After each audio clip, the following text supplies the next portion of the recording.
मेरा नाम उमंग है और मैं मुंबई में रहता हूं।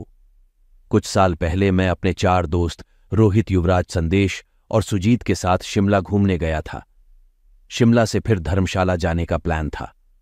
हम सभी को ऑफिस से बहुत कम दिन की छुट्टी मिली हुई थी, तो शिमला घूमने के बाद हम धर्मशाला के लिए रात में ही निकल लिए ताकि हम अपने समय का ज्यादा सदुपयोग कर सके।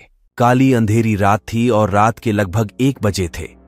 रास्ता बिल्कुल सुनसान और बिल्कुल टेढ़ा मेढ़ा पहाड़ों के बीच से गुजर रहा था, इसलिए मैं कार बहुत संभाल के और धीमे चला रहा था। अचानक हमने देखा कि सड़क के किनारे एक कार खड़ी है। पार्किंग लाइट और ब्लिंकर ऑन थे और उसके बगल में एक लड़की खड़ी थी।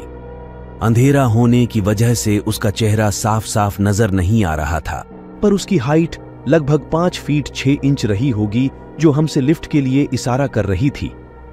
अब हम सभी दोस्तों में कार में ही बहस शुरू हो गई कि हमें क्या करना चाहिए, क्या हमें रुकना चाहिए और उसकी मदद करनी चाहिए या नहीं।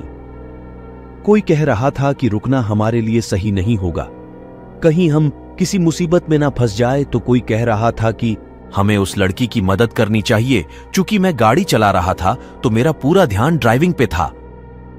अचानक पता नहीं मेरे मन में क्या आया, मैं उस लड़की के पास कार को धीमा किया और दर्पण को नीचे खींच लिया और उस लड़की से कुछ पूछने के पहले ही मेरा दोस्त रोहित चिल्लाया, भाई यहां से निकलो, बकवास मत करो। मैंने फिर से बिना सोचे समझे कार की रफ्तार बढ़ा दी। हम लगभग 1 से 2 किलोमीटर आगे पहुंचे थे कि कार में एक बार फिर से बहस शुरू हो गई कि हमें एक लड़की को अकेले नहीं छोड़ना चाहिए, हमें मदद करनी चाहिए।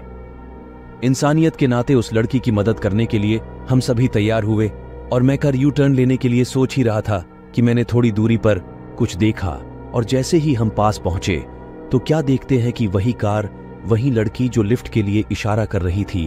अब हम चारों एकदम से डर गए थे। मैंने बस कार को जैसे तैसे बहुत तेज दौड़ाया। अब तो सभी बिल्कुल चुप हो गए थे। डर की वजह से किसी के मुंह से कोई शब्द नहीं निकल रहा था।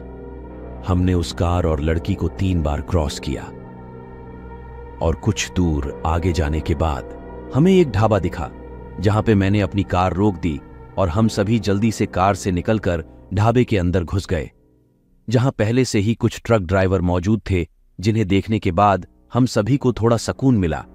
वहां बैठे ट्रक ड्राइवरों ने हम सभी को डरा हुआ देखकर पूछा कि मामला क्या है, आप सभी इतने भयभीत और डरे हुए क्यों हैं? और हमने उनको सारी बात बताई। तभी एक ड्राइवर ने हमें एक अखबार दिखाया, जिसमें एक खबर थी कि कैसे एक भोपाल की 21 साल की महिला का एक्सीडेंट हो गया और उसकी कार पहाड़ी से नीचे जा गिरी और उस लड़की की मृत्यु हो गई थी और वो कार वाली लड़की वही थी।